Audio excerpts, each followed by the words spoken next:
আপনার এইসব টেরা টেরা কথা না আমাকে অ্যাফেক্ট করে না, কারণ এইসবের আড়ালে আপনার মনের মধ্যে যে জিলিপির প্যাঁচ আছে সেটা আমি খুব ভালো করে বুঝে গেছি।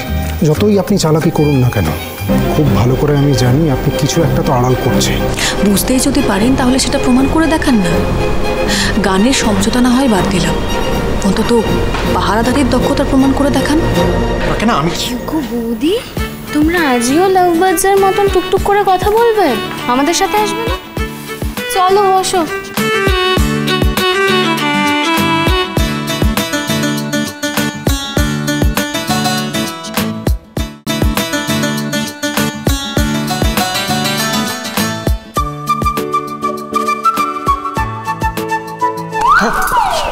চোখ ঘুরিয়ে ঘুরিয়ে কাকে খুঁজছিস? হ্যাঁ, কই কাউকে না তো, আমি আসলে ওই তো ওদের অপেক্ষা করছিলাম।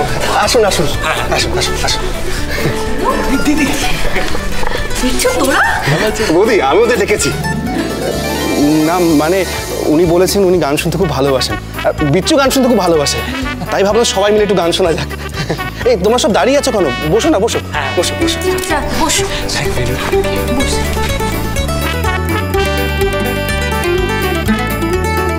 সাবাস দাদা ভাই, দারুণ কাজ করেছিস।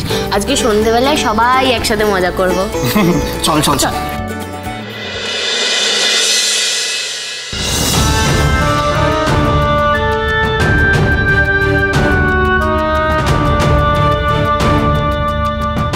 আচ্ছা ঠাকুরজি, ঠাম্মি যখন ঘুরতে যাওয়ার অনুমতি দিলই, তাহলে আমরা অন্য ভালো কোথাও যেতে পারতাম, কোনো একটা 5 স্টার হোটেলে যেতে পারতাম। বলো, এটা কেমন একটা ক্যাফে না?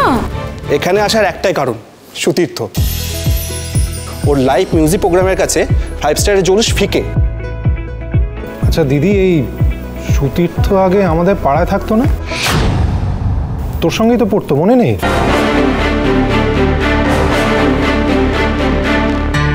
সুতীর্থ? আরে তোকে পড়ার নোটস ফোটস দিতে আসতো, খাতা ফাতা দিতে আসতো বাড়িতে, তাই না? ও হ্যাঁ, আসলে অনেক দিন দেখা হয়নি তো, তাই কেমন দেখতে ভুলে গেছি।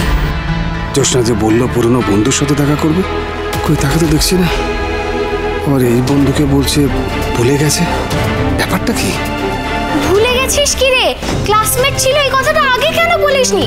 দেখ দিদি, আজকে কিন্তু সুতীর্থর সাথে আমাদের সবার আলাপ তোকে করিয়ে দিতেই হবে।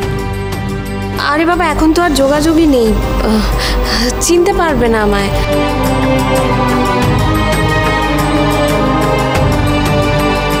এত দেরি হয়ে গেল, এখনো আসছে না কেন সুতীর্থ?